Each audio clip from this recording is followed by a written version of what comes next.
바울은 에베소에서 다른 곳보다 비교적 더 많은 기간 동안 사역을 했습니다. 바울은 거기에서 성령의 감동을 받았습니다. 예루살렘을 거쳐서 로마도 보아야 하리라 라는 성령의 감동입니다.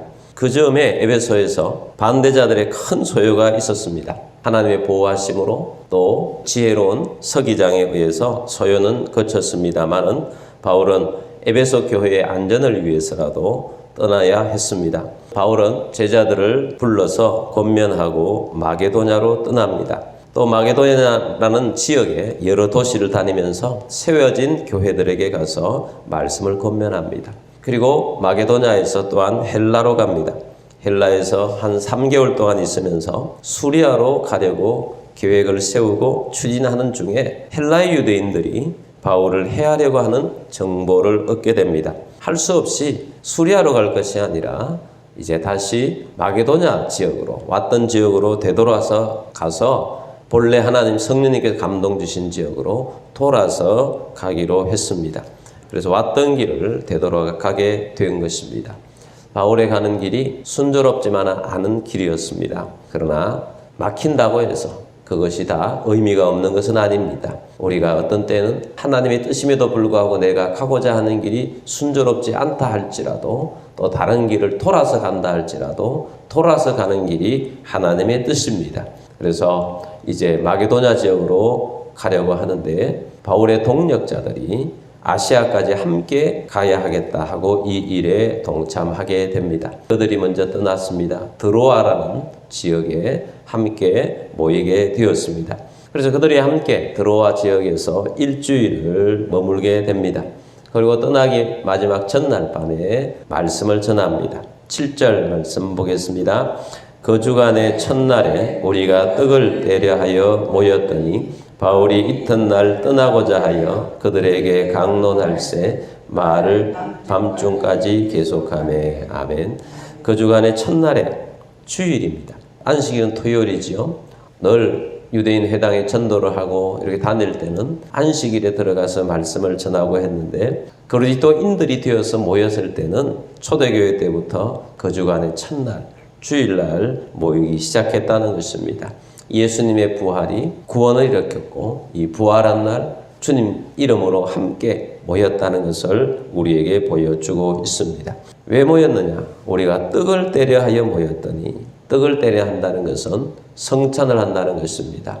바울이 이튿날 떠나고자 하여 그들에게 강론할세 말을 밤중까지 계속하며 바울이 말씀을 시작하였습니다. 설교 말씀이 길어졌습니다.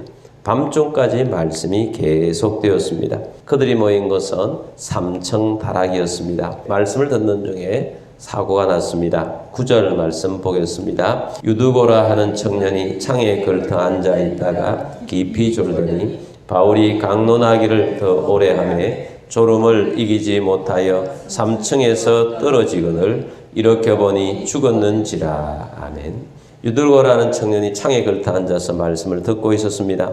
말씀이 점점 더 길어져서 밤이 깊었습니다. 유두고는 말씀을 듣다가 졸았습니다. 보통 좋은 것이 아니라 아주 깊이 졸았습니다. 그러다가 3층에서 떨어졌습니다.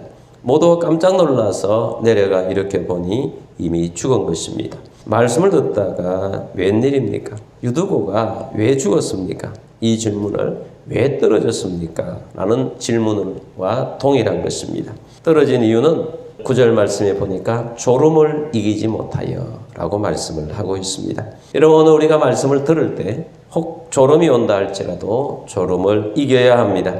말씀을 들을 때 졸음은 크게 보아서는 두 가지 때문에 졸죠. 너무 피곤할 때 순간 깜빡깜빡 졸 수 있습니다.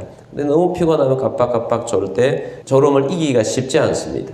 근데 이런 경우는 말씀을 들을 때마다 조는 것이 아니라 어쩌다가 한 번씩 졸 때가 있습니다. 피곤할 때. 그러나 말씀을 들을 때 항상 졸리는 사람이 있습니다. 영적으로 말씀을 듣지 못하게 하는 어떤 것이 있는 것입니다. 근데 전체적으로 보면 둘 다 말씀을 듣지 못하게 한다는 것입니다. 이런 경우든 저런 경우든 말씀을 들을 때 졸음을 어떻게 해야 하겠습니까? 이겨야 한다는 것입니다. 이 유두고가 말씀을 듣는데 말씀을 듣지 못하게 하는 졸음을 이기지 못해서 떨어졌다는 것입니다. 오늘날 사람들은 또 이렇게 말할 수 있습니다. 이런 사건을 두고 바울이 웬만큼 말씀을 길게 해야지. 설교를 웬만큼 길게 해야지. 설교가 너무 길어서 죽었다. 바울이 설교를 너무 길게 해서 밤중까지 그렇게 하다 죽었다. 이렇게 이야기하는 성도들이 있을 수가 있어요. 만약에 그런 이야기를 한다면 이런 사람의 마음을 성경은 뭐라고 말하느냐 하면 마음이 완악하다라고 하는 것입니다. 우리가 흔히 이 세상을 보면서 악한 일을 행하는 것은 물론 마음이 완악한 것입니다.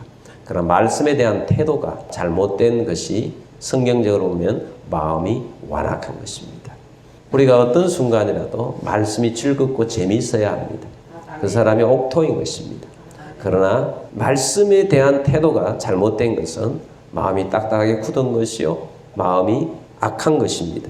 그러므로 여러분 말씀에 부드러운 주의 심령이 되기를 주님의 이름으로 축복합니다.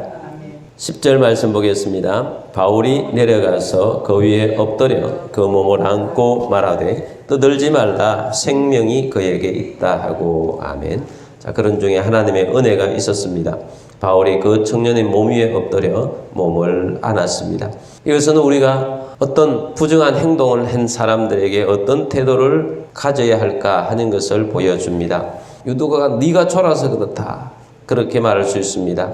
또 다른 태도는 사랑하는 마음으로 안아준다 하는 것입니다.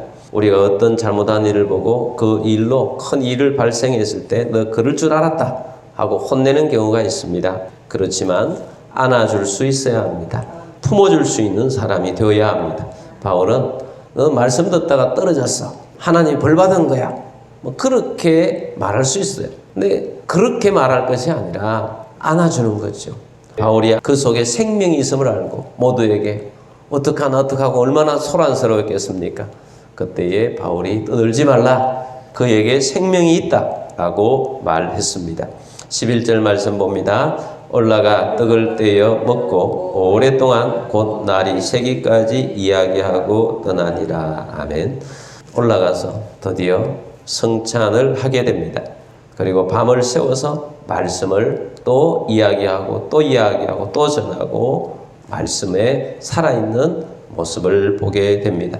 얼마나 놀라운 말씀의 밤입니까? 밤을 새워서 말씀을 전하고 말씀을 듣고 또 말씀을 질문하고 그렇게 했다는 것입니다. 12절 말씀 봅니다.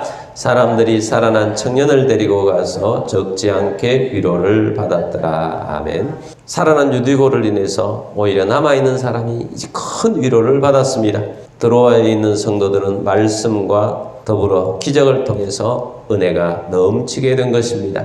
사건이 있었지만 이 사건으로 인해서 오히려 교회는 더 큰 은혜 속에 살게 되었다 하는 것을 우리에게 보여줍니다. 오늘 우리가 이 말씀을 보면서 우리들도 말씀에 깨어있는 우리들이 되기를 원합니다.